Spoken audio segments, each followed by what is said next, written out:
Naam, mtazamaji wa Mpenja TV, hapa ni KMC Complex ambapo kikosi cha Young Africans kinafanya mazoezi kuelekea kwenye mchezo wa ligi kuu NBC dhidi ya Coastal Union. Lakini kwa picha ya ngavu kupitia Mpenja TV unamuona hapo ni kocha mkuu wa Young Africans Miloud Hamdi akiwa na kocha mkuu wa Yanga Princess Edna Lema, ambapo leo imetoka taarifa ya kocha huyo Yanga Princess kupandishwa kwenye timu ya wakubwa na atakuwepo kwenye mchezo dhidi ya Coastal Union, ikiwa ni sehemu ya kutengenezewa uzoefu zaidi na kuzidi kuwa imara zaidi kwenye kazi yake ya kufundisha mpira wa miguu. Tayari amekwisha kuingia KMC Complex na yuko na coach mkuu wa Young Africans Miloud Hamdi, wanabadilishana mawili matatu, wanapeana maneno hapa na pale. Lengo ni kujenga uzoefu zaidi wa Edna Lema na kuona namna gani kikosi cha Young Africans kinafanya mazoezi kiufundi na jinsi ambavyo mwalimu mkuu wa Young Africans ama kocha mkuu wa Young Africans anavyotengeneza mifumo, mipango ya timu na namna ambavyo timu nzima inacheza kwa ujumla. Hii ni exclusive kutoka Mpenja TV, na kwa mara ya kwanza Edna Lema anapata nafasi ya kuingia kwenye kikosi kikubwa cha Young Africans, na taarifa ni kwamba kwenye mchezo wa ligi kuu NBC dhidi ya Coastal Union atakaa kwenye bench la ufundi kama miongoni mwa members wa bench la ufundi, na michezo mingine inaendelea. Taarifa inatoka zaidi kujua nini ambacho kitafuata dhidi yake. Tunavyozungumza ligi kuu ya wanawake imesimama, na ndio maana Young Africans wameamua kumleta kocha huyu kwenye timu hii ya wanaume kwa ajili ya kupata uzoefu zaidi na kuwa miongoni mwa makocha wenye uzoefu wa kufundisha timu zote mbili za Young Africans, nikimaanisha timu ya wanawake Yanga Princess pamoja na timu ya kubwa ya Yanga.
Usipite zingine.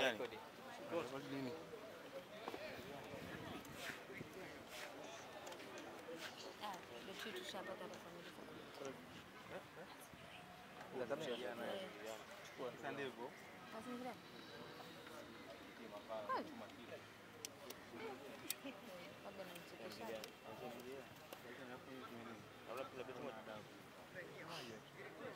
Ndio unachekesha wewe. Nimeuliza leo beti mbili. Hata anaweza kufunua kabisa kabla. Afungua kabisa pana wa kitu. I'm using the house. Unauliza kwanza. So you're using Skali. kama mbona sukari kaika mmoja. Mimi nitaingiza chumvi. Beti mpana kwa nini kati sukari? My popo. Afu ukasikize Mbona nimerekodi? Sio kata mimi. Kwa sukari. Ndio shika sasa mic ya mpenja anarekodi hivi weke sauti kama atakapotaka. Nani atakumaini? Nyoka. ukimpiga shot la kulia mpiga na kushoto. Kwa sababu Petro ni Kiswahili, kitu ni Kiingereza, Petro ni Hispania, Petro ni shuleni.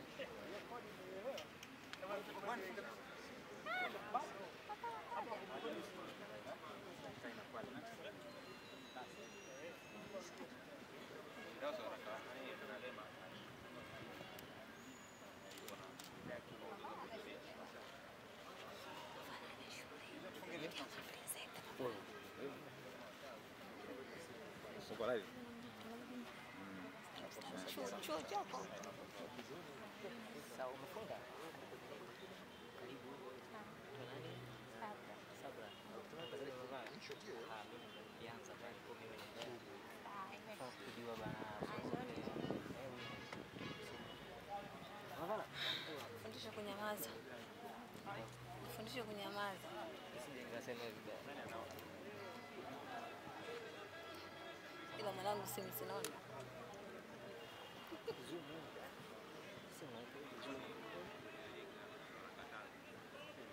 Sasa si bora idea hapa. Hii na rekodi vizuri afu waweza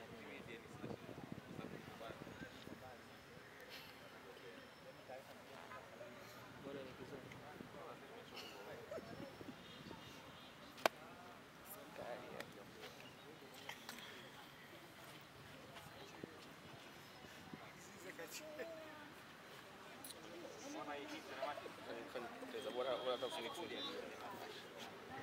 Mwanangu wewe mimi sijana kesho. Nimeenda kuokoa tu. Sio nilikuwa naandikia hii hapa. Basi sijaona. Enjoy. Pita huku mbele, pita. Nafikiri unajua inaweza katoka vizuri. Tuliza akili. Asa ndeka sio. Chini uliza ungana. Kaka, Katoka maji. utachomoka hivi. Hapo tu inatakiwa ikupite mpaka. Si hapa. Afadhali kishafika hapo.